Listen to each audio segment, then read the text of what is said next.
Hello friends, a very warm good evening friends. I am Neha. हम CHO series के बारे में बात कर रहे थे। CHO का प्रिपरेशन चल रहा था हमारा। हमने बहुत सारे सब्जेक्ट का क्वेश्चन सॉल्व किए हैं, डिस्कशन भी किए हैं। अब आज हम बात करने वाले हैं, एक हमारा मोस्ट इम्पॉर्टेंट सब्जेक्ट है जिसका आज हम डिस्कशन करने वाले हैं। तो हमारा क्या है सब्जेक्ट आज हमारा पीडियाट्रिक नर्सिंग है, जिसको हम लोग चाइल्ड हेल्थ नर्सिंग भी बोलते हैं। तो आज हम मोस्ट इम्पॉर्टेंट क्वेश्चंस डिस्कस करने वाले हैं। ऐसा कौन कौन सा क्वेश्चंस है जो कि हमारा CHO में बहुत ही ज़्यादा कॉमनली पूछा जा सकता है या फिर पूछा जाता है। तो चलिए वीडियो को स्टार्ट करते हैं फ्रेंड्स और डिस्कस करते हैं। अगर आपको कोई भी डाउट्स है, कोई भी प्रीवियस क्वेश्चन से, प्रीवियस वीडियो से, तो प्लीज़ ज़रूर कमेंट कीजिएगा। हम आपको एक्सप्लेन बहुत डिटेल में करेंगे। चलिए वीडियो को स्टार्ट करते हैं। तो हमारे पास क्या है, आज हमारा पीडियाट्रिक नर्सिंग है। तो फर्स्ट क्वेश्चन देखते हैं friends. Increase in the size of mass of tissue is known as. जब हमारा क्या साइज और मास टिश्यू का इंक्रीज करता है तो उस चीज़ को हम लोग क्या बोलते हैं? ग्रोथ बोलते हैं, मैचुरेशन बोलते हैं, डेवलपमेंट बोलते हैं या फिर प्रोग्रेस बोलते हैं। जब किसी बच्चे का साइज़ में इंक्रीजमेंट हो और क्या हो, मास, टिश्यूज के मास यानी कि बॉडी स्ट्रक्चर में इंक्रीज़ हो रहा हो, तो उसको हम क्या बोलेंगे फ्रेंड्स? उसको हम ग्रोथ बोलेंगे। ग्रोथ में हमारा साइज़, जैसे कोई बेबी है वो लंबा हो रहा है, हेल्दी हो रहा है, तो उसको ग्रोथ हो रहा है। चलिए नेक्स्ट बात करते हैं। हमारा नेक्स्ट क्वेश्चन क्या है फ्रेंड्स? मैचुरेशन ऑफ फंक्शन और skills in a child is known as. जब क्या होता है, मैचुरेशन हो रहा है, मैचुरेशन ऑफ फंक्शन, किसी बच्चे का फंक्शन में यानी कि फिजियोलॉजिकली मैच्योर हो रहा है बच्चा और स्किल में है, उसका डेवलपमेंट हो रहा है, तो उसको हम क्या बोलेंगे? ग्रोथ बोलेंगे, डेवलपमेंट बोलेंगे या फिर इंक्रीजमेंट बोलेंगे या फिर प्रोग्रेस बोलेंगे। तो जब फिजियोलॉजिकली चेंजेस होने लगता है, जैसे फीमेल गर्ल है तो क्या होता है, जो गर्ल है प्यूबर्टी एज में आ रहा है, अब हार्मोनल चेंजेस हो जाएंगे, थैलेर्की स्टार्ट हो जाएगा, जो ब्रेस्ट है वो क्या इंक्रीजमेंट होने स्टार्ट हो जाएंगे और हार्मोनल में चेंजेस होना स्टार्ट हो जाएगा, तो उसको हम लोग क्या बोलेंगे फ्रेंड्स? डेवलपमेंट बोलेंगे। मेंटली, फिजिकली, बायोलॉजिकली चेंजेस हो रहे हैं, डेवलपमेंट हो रहे हैं, उसको क्या बोलेंगे? हम लोग डेवलपमेंट बोलते हैं। चलिए नेक्स्ट क्वेश्चंस बात करते हैं फ्रेंड्स। जो हमारा थर्ड नंबर क्वेश्चन क्या कह रहा है? Number of chromosome in Turner syndrome. जो हमारा टर्नर सिंड्रोम होता है उसका नंबर ऑफ क्रोमोसोम कितना होता है फ्रेंड्स? 47 होता है, 45, 46 या 44। तो जो टर्नर सिंड्रोम होते हैं उनके क्रोमोसोम नंबर कितना होता है? 41 होते हैं फ्रेंड्स। जो नॉर्मली क्रोमोसोम होते हैं वो 46 होते हैं और इसमें -1 जो 1 क्रोमोसोम जो होते हैं वो क्या होते हैं? लेस होते हैं। चलिए नेक्स्ट बात करते हैं फ्रेंड्स। हमारा 4 नंबर क्वेश्चन है, इन following which factor direct doesn't affect the growth and development of children. जो भी ऐसा कौन सा फैक्टर्स है इन चारों में से जो कि हमारा ग्रोथ और डेवलपमेंट में बच्चे का इफेक्ट नहीं करेगा? Phenotype of parents. जो फेनोटाइप्स ऑफ पेरेंट्स का जो भी जीन्स है वो क्या है, वो इफेक्ट करेगा ही करेगा। सेक्स ऑफ चाइल्ड, जो भी सेक्स ऑफ चाइल्ड है वो भी अफेक्ट करता है ग्रोथ एंड डेवलपमेंट में। मेल है, फीमेल है या फिर कोई अदर क्रोमोसोमल डिसऑर्डर के साथ है या फिर क्रोमोसोमल एबनॉर्मलिटी हो रहा है बच्चे में, तो ये भी अफेक्ट करता है ग्रोथ में। बट जो बिजनेस ऑफ फादर है उससे कोई हमारा रिलेटेड नहीं है ग्रोथ एंड डेवलपमेंट में। जो भी फादर का बिजनेस है उससे बच्चे का कोई लेना देना ग्रोथ एंड डेवलपमेंट में नहीं है। तो क्या होगा? हमारा D नंबर करेक्ट आंसर होगा। चलिए नेक्स्ट बात करते हैं friends. At which age human fetus start to secrete hormone thyroxine. जो ह्यूमन फीटस होते हैं वो कब स्टार्ट करते हैं? हार्मोन जो थायरोक्सिन हार्मोन है वो सिक्रेट करना कब स्टार्ट करते हैं, कौन से एज में? वो जब 12 वीक के जेस्टेशनल एज में है, या फिर 24 वीक के जेस्टेशनल एज में है, या फिर 6 वीक के जेस्टेशनल एज में है, या फिर 32वें वीक के जेस्टेशनल एज में है। तो कौन सा होगा फ्रेंड्स? तो जब 12 वीक के जेस्टेशनल एज में बेबी रहते हैं वो क्या करते हैं, जो हार्मोन थायरोक्सिन है वो रिलीज सेक्रेट करना स्टार्ट कर। तो चलिए हम 6 नंबर क्वेश्चन को डिस्कस करते हैं। क्या कह रहा है हमारा question? If a lady is suffering from myxedema, then what effect will be seen in growing fetus? जो प्रेग्नेंट लेडी हैं वो मिक्सेडेमा से सफ़र कर रही हैं, तो जो ग्रोइंग फीटस है, बच्चा जो डेवलप हो रहा है मदर के यूट्रस में, उस पर क्या इफ़ेक्ट देखने को हमें मिल सकता है? हाइपरथायरॉयडिज्म या फिर हाइपोथायरॉयडिज्म, या फिर देयर में भी हाइपर और हाइपो दोनों हो सकता है, या फिर fetus will be have normal thyroxine level. तो क्या देखने को मिलेगा फ्रेंड्स? जो फीटस होंगे वो हाइपोथायरॉयडिज्म के केस में उनका जो इफेक्ट है वो शो करना स्टार्ट कर जाएगा। चलिए नेक्स्ट बात करते हैं। At which age size of head reaches approximately 90% of adult head size? क्या कह रहा है? कौन सा एज में जो बेबी है उनका साइज़ ऑफ हेड अप्रॉक्स पहुंच जाता है 90%, जितना कि एडल्ट का होता है उसका 90% पहुंच जाता है। कितने एज में उस बच्चे का? 2 ईयर्स में, 4 ईयर्स में, 6 ईयर्स में, या फिर 8 साल के बच्चे हैं तो उनमें। तो जो 2 साल के बच्चे हैं उनमें 90% जो एडल्ट का हेड साइज़ होता है तो 90% डेवलप हो जाते हैं 2 ईयर्स में ही। चलिए नेक्स्ट क्वेश्चन हम डिस्कस करते हैं friends. Which of the flowing sentence is not true? इनमें से ऐसा कौन सा सेंटेंस है जो कि सही नहीं है बल्कि गलत है? Growth and development is a continuous process. क्या growth and development continuous process है? तो ये क्या होगा? करेक्ट, ये कंटिन्यू होते रहता है। और सेकंड क्या हमारा? All the human being follow the same pattern of growth. क्या सभी जो ह्यूमन बीइंग है वो सेम पैटर्न में ग्रोथ करते हैं? तो नहीं, एक्चुअली जेंडर में ही चेंजेस वेरिएशंस हो जाते हैं। कुछ बच्चा बहुत जल्दी ही क्या हाइट गेन कर लेता है, बट कुछ बच्चा बहुत लेट से हाइट गेन करता है। तो ये हमारा क्या होगा? गलत होगा। नेक्स्ट देखते हैं। Different tissues of body grow at different stage. जो हमारा बॉडी का डिफरेंट टिश्यूज़ है वो डिफरेंट टाइम से डिफरेंट डेट से क्या करता है? ग्रो करता है। तो ये भी करेक्ट है। नेक्स्ट बात करते हैं। Growth pattern of every individual is unique. Yes, ये भी करेक्ट है। तो हमारा आंसर क्या होगा फ्रेंड्स? हमारा जो बी नंबर है वो हमारा आंसर करेक्ट होगा इसमें। तो आपको क्वेश्चन कैसा लग रहा है फ्रेंड्स? कमेंट्स में ज़रूर बताइएगा और चैनल को सब्सक्राइब कीजिएगा। चलिए नेक्स्ट बात करते हैं। Normal birth weight of a baby. जो बेबी है उसका नॉर्मल बर्थ वेट कितना होगा? 2 kg, 2 से 2.5 kg, 2.5 से 3 kg, या फिर 3 से 3.5 kg। तो हमारा जो इंडिया है, इंडिया का केस में अलग होता है और फॉरेन का केस में अलग होता है फ्रेंड्स। तो जो हमारा इंडिया वैल्यू है वो क्या है? 2.5 kg से 3 kg। बट अगर फॉरेन में देखा जाए तो कितना होगा फ्रेंड्स? उनमें लगभग 3.5 से 4 kg को भी एवरेज माना जाता है, क्योंकि वहाँ का जो न्यूट्रिशन वैल्यू है बहुत अच्छा है। और यहाँ इंडिया में ज़्यादातर जो लेडी हैं वो मालनरिश भी देखे जाते हैं और इसीलिए बेबी भी मालनरिश होते हैं। तो इसलिए इंडिया का नॉर्मल वैल्यू हम लोग 2.5 से 3 kg ही लेते हैं एवरेज, ऑन एवरेज। नेक्स्ट बात करते हैं friends. If a baby's birth weight is 3 kg, then at the age of 5 months weight of the baby should B.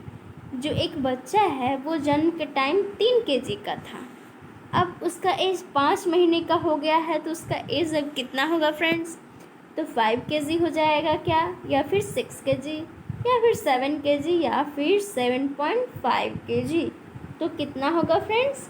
तो जो बच्चे का एज होगा वो 6 kg होगा। इसका फॉर्मूला आता है कैलकुलेट करने के लिए, आप हमारे थ्योरेटिकल वीडियो जाके चेक कीजिए, आपको वहाँ ज़रूर मिल जाएंगे। चलिए नेक्स्ट बात करते हैं। 11th number, the birth weight of baby is triplet. जो बेबी है वो क्या है, बर्थ वेट उसका क्या है, बेबी है ट्रिपलेट है, उसका बर्थ वेट क्या होगा? 9 मंथ ऑफ एज, मतलब एक बच्चा जब जन्म लिया है और जन्म लेने के बाद कौन सा ऐसा मतलब एज में वो क्या हो जाएगा, अपने वेट का तिगुना हो जाएगा। तो 9 मंथ ऑफ एज में, या फिर 12 मंथ ऑफ एज में, या फिर 15 मंथ ऑफ एज में, या फिर 18 महीने में। तो कितने महीने में होगा फ्रेंड्स? जो 12 महीने में होंगे वो बच्चे का एज कितना हो जाएगा, जितना जन्म लिया है। मान लीजिए कि 3 kg का था, तो अब वो साल भर पे क्या हो जाएंगे, 9 kg के हो जाएंगे। तो चलिए अब नेक्स्ट बात करते हैं friends. The birth weight of a baby become 4 time of the age. अब बात तो हम लोग कर लिए ट्रिपलेट्स, यानी कि 3 गुना बढ़ा।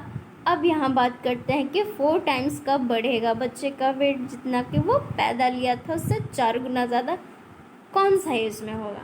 15 महीने में, 21 महीने में, 24 महीने में, या फिर 23 महीने में। तो कितने में होगा फ्रेंड्स? 24 महीने में। जैसे जैसे बच्चे का एज बढ़ेगा वैसे वैसे धीरे धीरे वेट होगा वो धीरे धीरे कम गेन होना स्टार्ट होगा। सडनली बर्थ के बाद बहुत जल्दी वेट बढ़ता है, फिर धीरे धीरे कम होना स्टार्ट हो जाता है। इंक्रीज करेगा बट धीरे धीरे इंक्रीज करेगा। चलिए नेक्स्ट बात करते हैं, हमारा 30 number question. At which age weight of baby become 5 time of the birth weight. हम लोग 3 टाइम 4 टाइम तो बात कर लिए, अब 5 टाइम कब बढ़ेगा, कौन से ईयर में? 2 ईयर में, 3 ईयर में, 4 ईयर में, या फिर 5 ईयर में। तो हमको 3 साल पे देखने को मिलेगा, यानी कि जो बच्चा पैदा हुआ है उसका 5 गुना। चलिए नेक्स्ट बात करते हैं। At the time of birth length of a baby is about. जब बच्चा जन्म लेता है उस टाइम बच्चे की लेंथ कितनी होगी? 30 से 35 सेंटीमीटर, या 35 से 40, या फिर 45 से 50, या फिर 50 से 60। तो जो बेबी बर्थ होगा उस टाइम नॉर्मल और एवरेज वैल्यू हम लोग कैलकुलेट करें तो 45 से 50 सेंटीमीटर ही माना जाता है।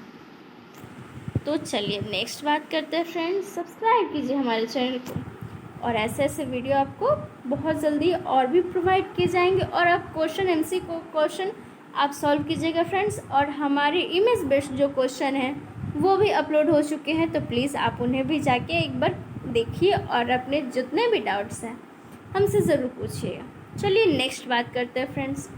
At which age length of a baby become double of the birth length. जब ऐसा कौन सा एज में जो बेबी का लेंथ है वो डबल हो जाएगा, जब वो जन्म लिया था। हमने तो उस टाइम क्या बात कर रहे थे, वेट का बात कर रहे थे, अब लेंथ का बात करते हैं। तो 2 ईयर्स में बढ़ेंगे, या फिर 3 ईयर्स में होंगे, या 4 ईयर में, या फिर 5 ईयर्स में। तो हमें 4 ईयर्स में देखने को मिलेंगे। वेट तो बहुत जल्दी बढ़ते हैं बट जो लेंथ होते हैं वो काफ़ी स्लो होते हैं। चलिए नेक्स्ट बात करते हैं। इन following which statement is true.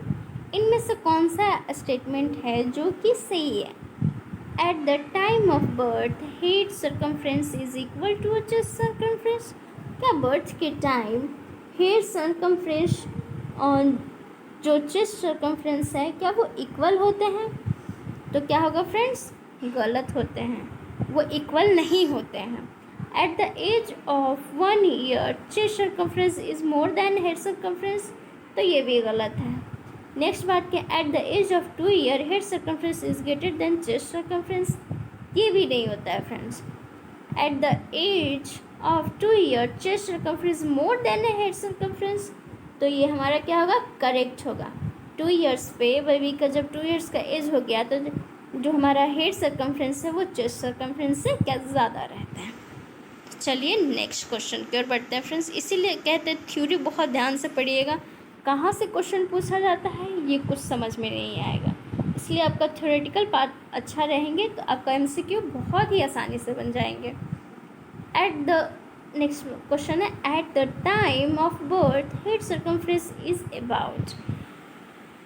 क्या कह रहा है, जब बर्थ के टाइम क्या हेड सर्कमफ्रेंस का वैल्यू कितना होता है, तो कितना होगा, 28 से 30 सेंटीमीटर, या फिर 30 से 32 सेंटीमीटर, या 33 से 35, या फिर कितना होगा फ्रेंड्स, 37 से 40। तो जो हमारा हेड सर्कमफ्रेंस नॉर्मल वैल्यू कितना होता है, 33 से 35 सेंटीमीटर। चलिए नेक्स्ट बात करते हैं। At the time of birth chest circumference is about. Birth के टाइम चेस्ट सर्कमफ्रेंस नॉर्मल कितना होगा बेबी का, 28 से 30 सेंटीमीटर, 30 से 33 सेंटीमीटर, 33 से 35, या फिर 37 से 40। तो कितना होगा फ्रेंड्स, 30 से 33 होता है वो चेस्ट सर्कमफ्रेंस होता है। चलिए नेक्स्ट बात करते हैं फ्रेंड्स।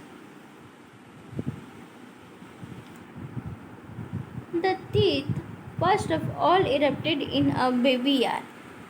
जो दांत होते हैं first of all erupted in baby, कौन सा है जो सबसे पहले इरप्टेड होता है बेबी में टीथ, कौन सा टीथ है जो कि सबसे पहले बेबी में आता है, लोअर सेंट्रल इंसिजर, या फिर लोअर लेटरल इंसिजर, या फिर अपर सेंट्रल इंसिजर, या फिर अपर लेटरल इंसिजर। तो क्या होगा फ्रेंड्स, लोअर सेंट्रल इंसिजर जो होता है वो सबसे पहले इरप्टेड होता है, यानी कि इरप्टेड आता है। नेक्स्ट बात करते हैं, at which age normally eruption of teeth are starting in baby. कौन सा एज में बच्चे का दांत आना स्टार्ट हो जाता है, 6 से 8 महीने में, 4 से 5 महीने में, या फिर 8 से 10 महीने में, 10 से 12 महीने में।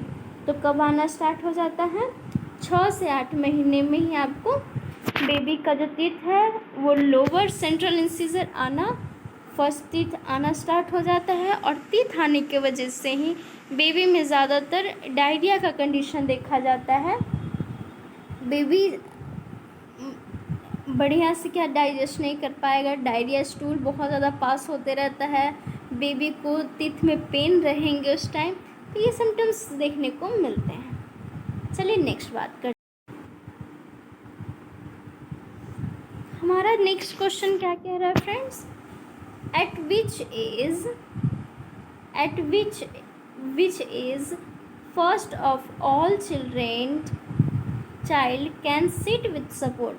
ऐसा कौन सा एज है जो कि बच्चा सपोर्ट लेकर बैठना शुरू कर देता है, 3 महीने में, 5 महीने में, 8 मंथ में, या फिर 10 मंथ में। तो कितने मंथ में, यहाँ 4 से 6 मंथ में जो बच्चा होता है वो सपोर्ट के साथ बैठना स्टार्ट कर देता है। तो हमारा ऑप्शन यहाँ 5 मंथ्स है, तो यहाँ 5 मंथ्स होगा। चलिए नेक्स्ट क्वेश्चन बात करते हैं फ्रेंड्स। हमारा नेक्स्ट क्वेश्चन क्या कह रहा है, at which age a baby can start to sit without support. किसी सहारे के बिना जो बच्चे हैं वो बैठना स्टार्ट कर देते हैं। तो कितने महीने में, 6 मंथ्स में, या फिर 8 महीने में, या फिर 10 महीने में, या फिर 12 महीने में। तो यहाँ क्या होगा फ्रेंड्स, जो बच्चे हैं वो 8 महीने में विदाउट सपोर्ट के साथ बैठना स्टार्ट कर देते हैं, या फिर जनरली ऑन एवरेज लिया जाए तो 9 मंथ्स। अगर आपको कहीं 9 मंथ्स मिले तो वहाँ पे 9 मंथ्स ज़रूर आप करेक्ट कीजिएगा, बट हमारा 8 मंथ्स में भी बच्चे विदाउट सपोर्ट के साथ बैठना स्टार्ट कर देते हैं। चलिए नेक्स्ट क्वेश्चन की ओर बढ़ते हैं friends. Developmental milestone that is achieved by a baby at the age of 9 months. जो डेवलपमेंटल माइलस्टोन है वो बेबी का 9 मंथ्स में क्या देखने को हमें मिलता है? He can talk without support, किसी सपोर्ट के बिना वो वॉक करना स्टार्ट कर देता है, या फिर ड्रिंकिंग विथ अ कप के साथ पानी पीना स्टार्ट कर देता है, या फिर भागने लगता है, या फिर स्टैंडिंग विथ सपोर्ट। क्या देखने को मिलेगा फ्रेंड्स हमें? जो बच्चा है वो सपोर्ट के साथ 9 महीने में खड़ा होना या फिर बैठना स्टार्ट कर देता है। स्टैंडिंग है, हाँ, तो क्या खड़ा होना स्टार्ट कर देता है, बट सपोर्ट के साथ, विदाउट सपोर्ट नहीं। नेक्स्ट बात करते हैं friends, at which age a baby start to stand without support. ऐसा कौन सा एज है जिसमें कि जो बच्चा है बिना कोई सपोर्ट के चलना स्टार्ट कर देता है, खड़ा होना स्टार्ट कर देता है? तो 6 महीने में, 9 महीने में, 12 महीने में, या फिर 15 महीने में।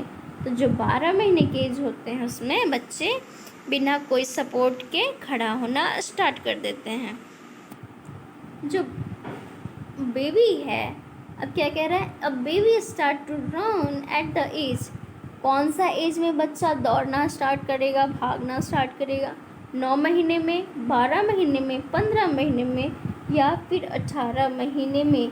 कौन सा महीने में फ्रेंड्स? तो हमें बच्चे को 18 महीने में देखने को मिलता है कि बच्चा जो है वो भागना स्टार्ट कर देता है या फिर दौड़ना स्टार्ट कर देता है। नेक्स्ट क्वेश्चन की ओर बढ़ते हैं। At which age a baby can hold a small object between index finger and thumb और इंडेक्स फिंगर के बीच में कुछ ऑब्जेक्ट है वो पकड़ना स्टार्ट कर देता है, होल्ड करना स्टार्ट कर देता है? कौन से एज में? 4 महीने में ही, या फिर 6 महीने में, या फिर 7 महीने में, या फिर 9 महीने में? तो जब वो बच्चा है वो 9 महीने में हमें क्या देखने को मिलेगा? इंडेक्स फिंगर और थंब फिंगर के बीच में कुछ होल्ड करना, कुछ पकड़ना स्टार्ट कर देता है। तो अपने फ्रेंड्स को वीडियो ज़रूर शेयर कीजिएगा। फ्रेंड्स जो CHO की तैयारी कर रहे हैं, मोस्ट इम्पॉर्टेंट क्वेश्चंस सिर्फ आप सबके लिए ही है, और समझ में आ रहा है या नहीं कमेंट्स में ज़रूर बताइएगा। नेक्स्ट बात करते हैं, the developmental milestone related to language achieved by a baby at the age of 12 month. जो डेवलपमेंटल माइलस्टोन है वो लैंग्वेज से रिलेटेड है, जैसे कि कोई लैंग्वेज से रिलेटेड है जो कि baby at the age of 12 month. कौन सा ऐसा लैंग्वेज जो कि 12 महीने में बेबी बोलना स्टार्ट कर देता है? ही can speak 10 words with meaning, कोई 10 वर्ड का मीनिंग जो होता है, 10 वर्ड या फिर उसके साथ उसका मीनिंग बोलना स्टार्ट कर देगा। ही can speak a simple sentence जैसे कि माँ, पापा, नाना, नानी, छोटे छोटे वर्ड्स जो होते हैं वो बोलना स्टार्ट करेगा। या फिर he can tell a story, वो कोई कहानियाँ कहना स्टार्ट करेगा। या फिर he can speak 2 words with meanings, तो कोई बच्चा है वो 2 वर्ड्स बोलेगा या फिर उसके साथ उसका मीनिंग बोलेगा। तो क्या होगा फ्रेंड्स, जो 12 महीने का जो बेबी है वो ज़्यादा नहीं बट 2 वर्ड्स और उसके साथ मीनिंग बोलना स्टार्ट करेगा, जैसे कि माँ हो गया, पापा हो गया। कुछ खाने के लिए है तो बोलेगा खाना। तो 2 वर्ड्स का जो सेंटेंस है वो बोलता है, ना कि प्रॉपर 1 लाइन सेंटेंस। चलिए नेक्स्ट बात करते हैं, at which age a child start to recognise his mother. कौन सा एज में बच्चा अपनी माँ को पहचानना स्टार्ट कर देता है? तो बहुत ही मोस्ट इम्पॉर्टेंट क्वेश्चन है फ्रेंड्स। तो कौन से एज में? 2 मंथ में, 3 मंथ्स में, 6 मंथ में, या फिर 7 मंथ में? कौन सा मंथ में जो बेबी है वो अपने मदर को रिकॉग्नाइज करना स्टार्ट करता है? वो 3 मंथ से ही रिकॉग्नाइज करना स्टार्ट कर देता है। ब्रेस्ट फीडिंग के थ्रू आपका स्किन टू स्किन कांटेक्ट रहेगा, उसके थ्रू वो समझेगा कि ये हमारी माँ है, बार बार हमें दूध पिलाती हैं, और 3 महीने से ही अपनी माँ को पहचानना शुरू कर देता है। चलिए नेक्स्ट है कि toilet training to a baby should be started at the age. ये बहुत ही अच्छा क्वेश्चन है फ्रेंड्स। जनरली माँ को पता होना बहुत ज़रूरी है कि कौन सा एज में बेबी को टॉयलेट ट्रेनिंग, बाथरूम जाने के लिए, पेशाब करने के लिए जो ट्रेनिंग होते हैं वो देना बहुत ही ज़रूरी है। तो कौन से एज में स्टार्ट करेंगे? जब बेबी 12 महीना का हो जाएगा तब, 15 महीना का हो जाएगा तब, या फिर 18 महीना का हो जाएगा तब, या फिर 24 महीना का हो जाएगा तब। कौन से एज में देंगे फ्रेंड्स? तो जब बेबी 18 महीना का हो जाता है तब उससे हम क्या करते हैं, बाथरूम में ले जाते हैं, बिठाते हैं और उससे समझाएंगे कि आपको अब यही करना है, बेड पे सुसु नहीं करनी है। तो टॉयलेट ट्रेनिंग उसका स्टार्ट कर देंगे उस टाइम से। नेक्स्ट बात करते हैं फ्रेंड्स। नेक्स्ट क्वेश्चन हमारा क्या है, what is the meaning of failure to thrive? जो फेलियर ऑफ थ्रिप्स का मतलब क्या होता है? A child is unable to drink, जो बच्चा है वो पानी पीने में सक्षम नहीं है। A child is unable to walk, जो बच्चा है वो चलने में सक्षम नहीं है। या फिर rate of weight gain is slush, या फिर rate of length gain is slush. तो इसमें क्या होगा फ्रेंड्स, जो बेबी है वो फेलियर टू थ्रिप्स क्या हो गया, rate of weight gain slips. जो बच्चे हैं वो क्या होते हैं, अपना वेट गेन प्रॉपर नहीं कर पाते हैं, उसको क्या बोलेंगे, फेलियर ऑफ थ्रिप्स। नेक्स्ट बात करते हैं, clinical feature of infant with a failure to thrive include except. इनमें से कौन सा ऐसा क्लिनिकल फीचर है जो कि बेबी फेलियर टू थ्रिप्स में इंक्लूड नहीं है, एक्सेप्टेड है, अलग है? तो क्या होगा, infant looks small for age, क्या ये होगा फ्रेंड्स? या फिर infant will be shorter stature, या फिर एक्सप्रेशनलेस फेस, या फिर responses to social stimuli inadequate. तो हमारा सेकेंड नंबर करेक्ट होगा, infant will be short stature. हमें क्या देखने को मिलेगा, शॉर्ट स्टेचर, उसका हाइट कुछ खास नहीं बढ़ेगा, वो बौना टाइप पे देखने को मिलेगा। चलिए नेक्स्ट बात करते हैं, what is a toddler age? ये बहुत ही इजी और बहुत ही इम्पॉर्टेंट क्वेश्चंस हैं कि जो टॉडलर एज है उस एज को हम कितने ईयर्स में अंतर्गत आता है? 0 से 1 ईयर में, तो इसको हम इन्फेंट बोलते हैं। 1 to 3 ईयर में, या फिर 3 to 5 ईयर में, या 0 to 2 ईयर में। तो कितनी ईयर में होगा फ्रेंड्स? 0 to 1 इन्फेंट बोलेंगे, 1 to 3 ईयर जो बेबी होते हैं उसको क्या बोलते हैं, टॉडलर बोलते हैं। चलिए नेक्स्ट बात करते हैं friends, long term thumb sucking problem in a children may cause. जैसे कि आप किसी बच्चे में देखे होंगे अंगूठा चूसने का प्रॉब्लम होता है। छोटे में तो ये नॉर्मल माने जाते हैं, बट जैसे जैसे वो बड़े होते हैं अगर आदत ना छूटा तो ये कंडीशन जाके एक प्रॉब्लम का रूप ले लेता है। और किस कारण की वजह से ये लॉन्ग टर्म शकिंग प्रॉब्लम देखने को मिलता है? डेंटल प्रॉब्लम्स की वजह से, या फिर म्यूकोशल ट्रॉमा की वजह से, या फिर alter growth of facial bone, या फिर ऑल ऑफ द अबव। तो इन सभी के कारण हमें थंब सकिंग प्रॉब्लम बेबी में देखने को मिलता है। अगर डेंटल प्रॉब्लम हुआ तो भी, या फिर म्यूकोशल ट्रॉमा हुआ तो भी, या फिर alter of growth facial bone हो रहा है उसमें भी। चलिए नेक्स्ट क्वेश्चन की ओर बढ़ते हैं friends, which of the flowing therapy is a commonly use for treatment of a thumb sucking problem? अब बेबी में थंब सकिंग प्रॉब्लम तो है, अब कौन सा ऐसा ट्रीटमेंट है जो कि कॉमनली यूज़ किया जाता है इस प्रॉब्लम के ट्रीटमेंट के लिए? तो फ्लूइडिंग, एवर्जन थेरेपी, विलियन थेरेपी, या साइको एनालिसिस। तो कौन सा होगा फ्रेंड्स?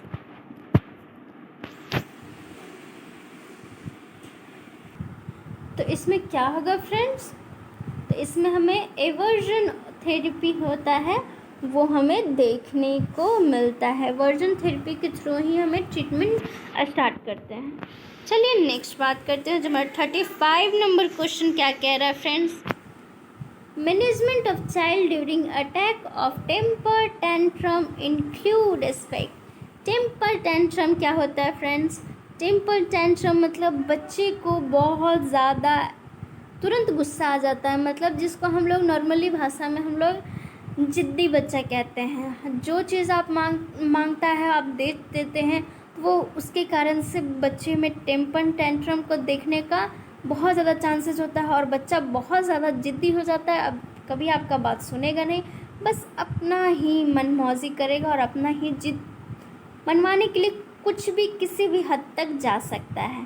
तो टेम्पर टेंट्रम ये होता है। अब ये क्वेश्चन कह रहा है इसके अटैक के दौरान बच्चे के क्या मैनेजमेंट करेंगे, और उसको जो मैनेजमेंट है उसमें एक छोड़कर नहीं है, एक्सेप्ट माने कि अलग है, उसके मैनेजमेंट से अलग है। तो फर्स्ट हमारा क्या है, diverts its attention from the immediate causes. ये तो करेक्ट है फ्रेंड्स, ये होता ही है। जो भी अटेंशंस दे रहे हैं उसको क्या करना है, ख़त्म करना है। Protect the child and other from injury. बच्चे को क्या करना है, प्रोटेक्ट भी करना है। बीट द चाइल्ड या फिर parents should B claim loving and fire. फिर ये भी आपको करना रहता है। तो इसमें जो बीट द चाइल्ड, इसमें क्या है, जो इंक्लूड एक्सपेक्टेड अलग है।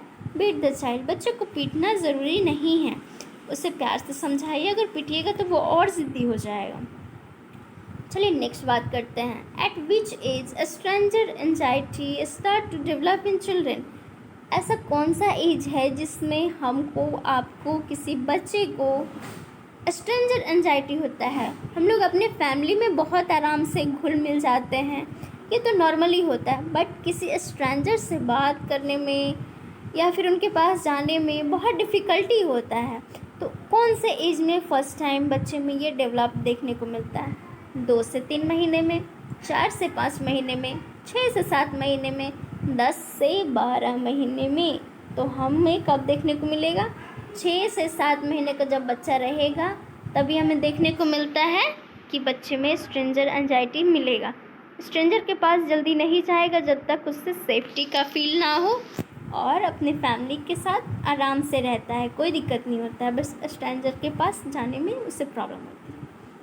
चलिए नेक्स्ट क्वेश्चन की बात करते हैं।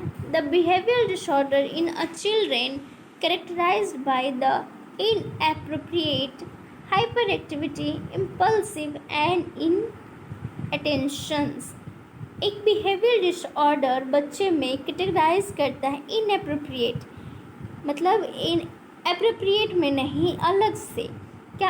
हाइपर एक्टिविटी, वो बच्चा हाइपर एक्टिविटी रहेगा, इम्पल्सिवनेस रहेगा, या फिर इनअटेंशन, वो ध्यान नहीं देगा। तो इसमें क्या देखने को, इनरेसिया मिलेगा, या फिर ऑटिस्टिक बिहेवियर देखने को मिलता है, या फिर attention deficiency hyper activity disorder, या फिर attention defect hypo activity disorder. तो इसमें क्या रहता है, attention defective hyperactivity disorder देखने को आपको मिलेगा बिहेवियर डिसऑर्डर में, ऐसे बच्चों में। चलिए नेक्स्ट बात करते हैं। Management of child suffering from attention defective hyperactivity disorder include. इनमें से कौन सा ऐसा मैनेजमेंट है जो कि hyper defective attention defective hyperactive disorder में हम लोग इंक्लूड करेंगे?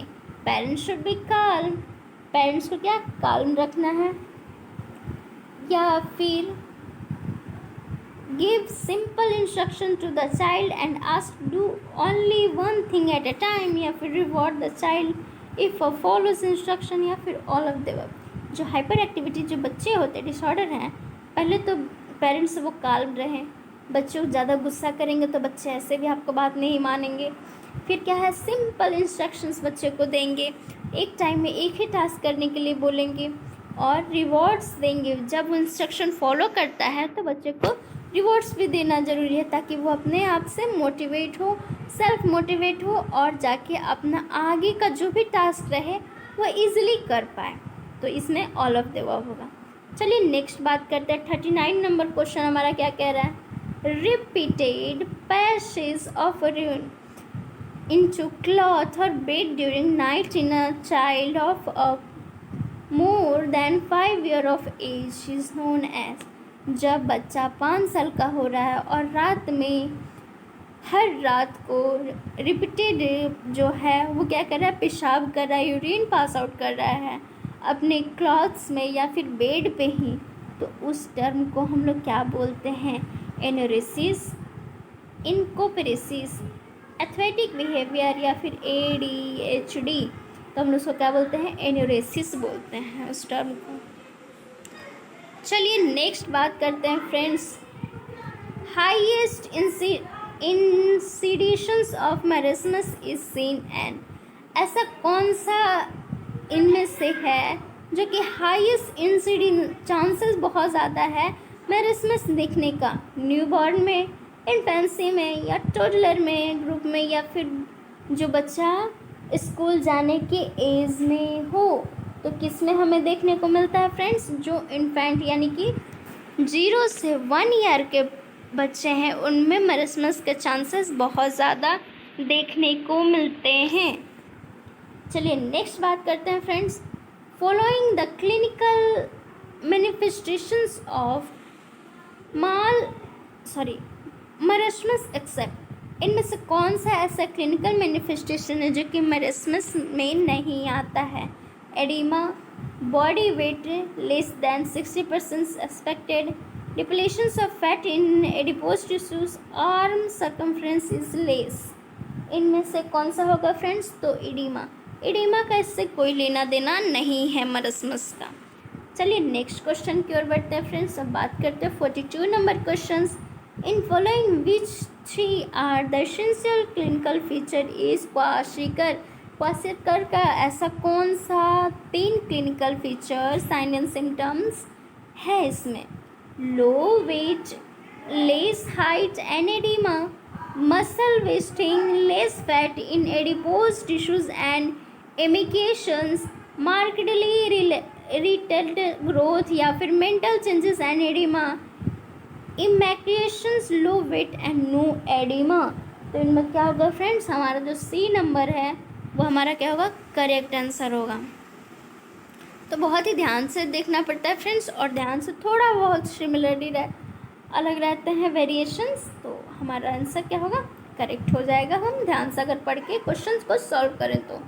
चलिए नेक्स्ट बात करते हैं। Mental changes seen in child with kwashiorkors include except. जो एक्सेप्ट वाले क्वेश्चंस आते हैं फ्रेंड्स वो बहुत ज़्यादा आते हैं, और इससे हमें ध्यान से, एक्सेप्ट का मतलब एक ऐसा जो केस है वो इसमें नहीं होगा जो कि क्वाशिकर में मेंटल चेंजेस में हमें देखने को मिलता है। फर्स्ट है इरिटेबिलिटी, एपैथी, हाइपर एक्टिविटी या लेथार्जी। तो हमें कौन सा देखने को नहीं मिलेगा? तो एक्सेप्ट अलग है। हाइपर एक्टिविटी, जो बेबी होगा वो क्या होगा? हाइपर एक्टिविटी नहीं रहेगा क्योंकि वो मालनरिश्ड है बच्चा, क्वाशिकर से खुद ग्रसित है, तो उसमें हाइपर एक्टिविटी नहीं देखो। नेक्स्ट बात करते हैं। In marasmus which is the principal lacking factor. Marasmus में किसके वजह से, कौन सा ऐसा प्रिंसिपल है जिसके वजह से मेरिस्मस हो सकता है? उसका फैक्टर क्या है? प्रोटीन का लैक रहेगा, एनर्जी का लैक रहेगा, कैल्शियम का, या फिर विटामिन्स का। तो हमें कौन सा देखने को मिलेगा फ्रेंड्स? मेरिस्मस में हमें एनर्जी का लैक रहेगा, डिफिशिएंसी रहेगा, कमी रहेगी। वो हो गया मेरिस्मस का। अब नेक्स्ट बात करते हैं 45 नंबर क्वेश्चन क्या कह रहा है? Oedema is an important clinical manifestation in a child suffering from kwashiorkor. What is the cause of oedema? जब एडिमा है वो क्या है? मोस्ट इम्पॉर्टेंट है हमारा क्लिनिकल फीचर जब एक बच्चा क्वाशिकर से सफ़र कर रहा है। अब जो एडिमा है वो किसके वजह से कॉज हो रहा है?